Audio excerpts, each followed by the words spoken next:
Ассалаумағалейкум, арнамыздың құрметті қымбаттылары. Қазақстандағы және әлемдегі болып жатқан ең соңғы жаңалықтарды алғашқылардың қатарында білгіңіз келсе, бейне астындағы лайк және подписаться бауырын басып, біздің арнамызға жазылуды ұмытпаңыз. Егер сіз жазылған болсаңыз, онда біз бастадық. 1 шілдеден бастап салық кодексінде қаралған өзгерістер күшіне енеді.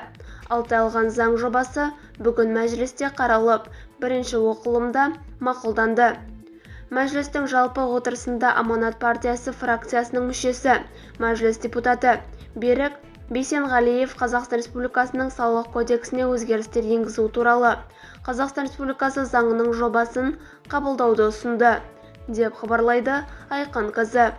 Қаржы және бюджет комитеті заң жобасы бойынша бастамашылардың мүдделі мемлекеттік органдар өкілдерінің қатысуымен комитеттің кеңейтілген отырысын өткізді. Парламент мәжілісінің барлық комитеттері заң жобасына оң қорытындыларын берді. Заң жобасы биылғы жылдың 1 шілдесінен бастап салық кодексіне қаралып жатқан өзгерістердің күшіне енуін көздейді.